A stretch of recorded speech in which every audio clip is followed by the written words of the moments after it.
Welcome my YouTube channel step to success with hope. आज हम हिंदी साहित्य के प्रैक्टिस सेट आदिकालीन साहित्य के बारे में पढ़ेंगे। उसके जो मुख्य मुख्य क्वेश्चन है उनका प्रैक्टिस करेंगे। स्टार्ट करते हैं। सिद्ध साहित्य के अंतर्गत किस धर्म के सिद्धांत आते हैं? बौद्ध धर्म, जैन धर्म, ब्राह्मण या शैव? तो इसका जो राइट आंसर होएगा वो होएगा बौद्ध। इसका राइट आंसर होएगा बौद्ध धर्म। जो सिद्ध साहित्य है उसके अंतर्गत बौद्ध धर्म के सिद्धांत आते हैं। इंपॉर्टेंट फैक्ट देख लेते हैं इस क्वेश्चन से रिलेटेड। बौद्ध धर्म दो शाखाओं में बटा था, महायान और हीनयान। जो महायान शाखा के थे वो वज्रयानी कहलाए थे और वज्रयानी ही आगे चलकर सिद्ध कहलाए थे। इन्होंने वज्रयान तत्व का प्रयोग करके साहित्य लिखा था, वही साहित्य इतिहास में सिद्ध साहित्य के नाम से जाना गया है। नेक्स्ट क्वेश्चन इज, सिद्ध साहित्य में बौद्ध धर्म के किस तत्व का प्रचार किया जाता था? महायान तत्व, वज्रयान तत्व, हीनयान तत्व या इनमें से कोई नहीं? तो सेकंड क्वेश्चन का राइट आंसर होएगा वज्रयान तत्व का। तो सिद्ध साहित्य में कौन से बौद्ध धर्म के किस तत्व का प्रचार किया गया? वो वज्रयान तत्व का प्रचार किया गया। वज्रयान तत्व का प्रचार करने के लिए जो साहित्य जनभाषा में लिखा था वह सिद्ध साहित्य की सीमा में आता है और सिद्धों ने संधा भाषा का यूज किया था। जो सिद्ध साहित्य था वो संधा भाषा में लिखा था। नेक्स्ट क्वेश्चन इज, सिद्ध साहित्य का क्षेत्र कौन सा था? यानी कि जो सिद्ध साहित्य था वो पॉपुलर किस क्षेत्र में हुआ था? पूर्वीय क्षेत्र, पश्चिमी क्षेत्र, उत्तरीय क्षेत्र या दक्षिण क्षेत्र? इसका जो राइट आंसर है वो है पूर्वीय क्षेत्र। जो बौद्ध धर्म का था यानी कि सिद्ध साहित्य था उसका क्षेत्र तो पूर्वी था, लेकिन जो जैन साधुओं ने क्या किया, फिर पूर्वी में तो बौद्ध साधु थे और तो जैन ने पश्चिमी क्षेत्र में अपने मत का प्रचार किया, हिंदी कविता के माध्यम से वहाँ पे किया था। तो जो सिद्ध साहित्य का क्षेत्र था वो तो पूर्वीय क्षेत्र था और जो जैन साहित्य का क्षेत्र था वो पश्चिमी क्षेत्र था। दोहा कोश किसकी रचना है? तो दोहा कोश किसकी रचना है? सरहप्पा, लुयप्पा, कणहप्पा या डोमहिप्पा? तो right answer is Sarahapa. Sarahapa के बारे में देख लेते हैं कुछ। सरहपाद, सरोज वज्र, राहुल भद्र सरहप्पा के ही नाम है। इन्होंने 32 ग्रंथों की रचना की है और ये राहुल संकृत्यान के अनुसार है ये सरहप्पा। नेक्स्ट क्वेश्चन है, नारी की निंदा किस संप्रदाय में होती है? यानी कि किस संप्रदाय के उपदेश रचनाओं में नारी को निंदक पात्र की संज्ञा दी गई थी? नाथ संप्रदाय, सिद्ध संप्रदाय, जैन संप्रदाय या बौद्ध संप्रदाय? ये नाथ संप्रदाय में दी गई थी क्योंकि सिद्ध थे जो वो प्रेम को ही सब कुछ मानते थे और नाथ इस चीज़ को एक समाज के लिए पतन का विषय मानते थे और इसीलिए उन्होंने नारी की निंदा की थी अपने सारे ग्रंथ में। नेक्स्ट है, आदिकाल में किस प्रकार के साहित्य की रचना अधिक हुई? जैन साहित्य, सिद्ध साहित्य, नाथ साहित्य या रासो साहित्य? इसके आंसर दो हैं, दोनों कन्फ्यूजन के हैं क्योंकि अगर आदिकाल में किस प्रकार के साहित्य की, रासो साहित्य की हुई थी, लेकिन रासो साहित्य में भी ज़्यादातर थे वो जो जैन कवियों द्वारा थे और जैन साहित्य की रचना ज़्यादा मानी जाती है इसमें। तो इसके दोनों ही आंसर ठीक है, इस रासो साहित्य की भी आ सकता है और जैन साहित्य भी आ सकता है।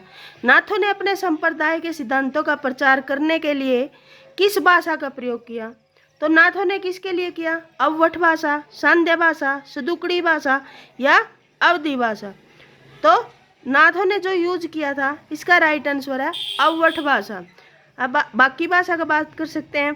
सांध्य भाषा किसने की थी? सिद्धों ने की थी, बौद्ध थे जो, और सदुकड़ी तो कबीर की भाषा को बोला गया। आगे खुमान रासों का विषय क्या है? पृथ्वीराज के यश का वर्णन, राजा शिव सिंह की वीरता का वर्णन, आलाउदल की वीरता का वर्णन या चित्तौड़ के खुमान युद्धों का वर्णन? तो इसका राइट आंसर है चित्तौड़ के खुमान युद्धों का वर्णन है और ये जो खुमान रासो है ये दलपति जी की रचना है। नेक्स्ट क्वेश्चन है, पृथ्वीराज रासो का वर्णन विषय क्या है?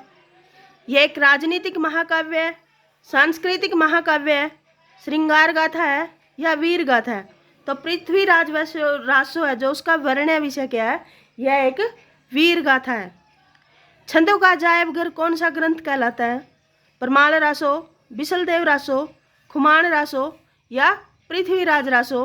तो इसका राइट आंसर होएगा पृथ्वीराज रासो। छंदों का अजायब घर किस ग्रंथ को कहते हैं?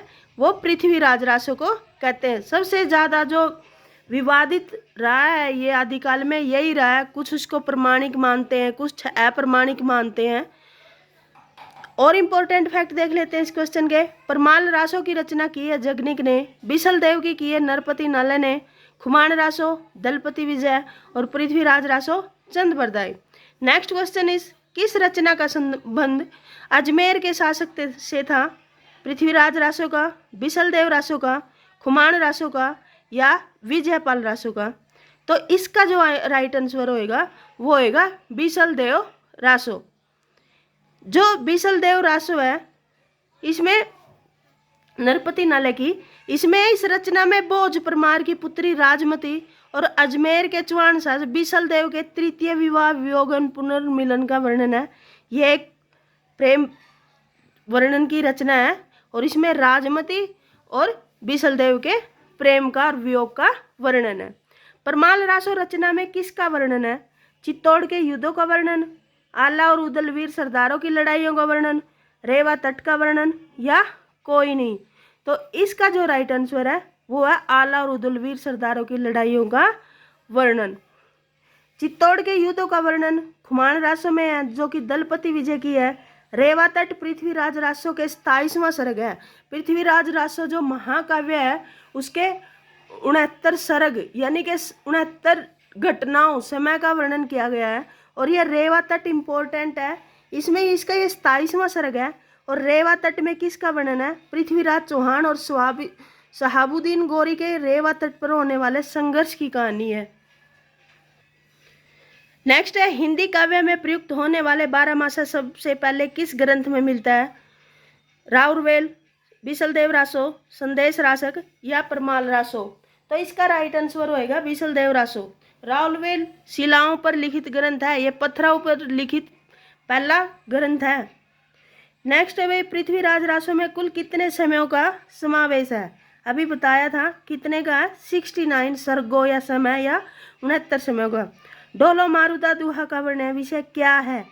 डोलो मारुदा दुहा एक प्रेम कहानी है और इसके कुशल लाभ, प्रेम वर्णन, आश्रयदाताओं की प्रशंसा, युद्ध वर्णन या 11वीं स्त्री के लोक जीवन का वर्णन? तो राइट आंसर इज प्रेम वर्णन और ये कुशल लाभ की है। डोला नायिका हो इसमें एक प्रेम वर्णन। ये पुरुष परीक्षा किस कवि की रचना है? जो पुरुष परीक्षा है वो किस कवि की रचना है? ज्योतिश्वर ठाकुर, कहीं कहीं इसका नाम ज्योतिश्वर है और कहीं कहीं ज्योतिरीश्वर है। गोरखनाथ, विद्यापति, आचार्य देवसेन? तो राइट आंसर इज विद्यापति। पुरुष परीक्षा किसकी कवि की रचना है? विद्यापति की है। नेक्स्ट क्वेश्चन इज महामंडित पंडित राहुल शंकरत्यान ने इनमें से किस कवि को हिंदी का पहला कवि माना है? स्वयंभू, सरहपाद, पुष्पदंत, गोरखनाथ? तो right answer is Sarahapada. Maithili Hindi में रचित गद्य की पहली पुस्तक है उक्ति व्यक्ति प्रकरण, वर्ण रत्नाकर, राउरवेल, वसंत विलास? इसका राइट आंसर है वर्ण रत्नाकर और ये ज्योतिश्वर ठाकुर की है। राजमती इनमें से किस काव्यकृति की नायिका है? राजमती इनमें से किस काव्य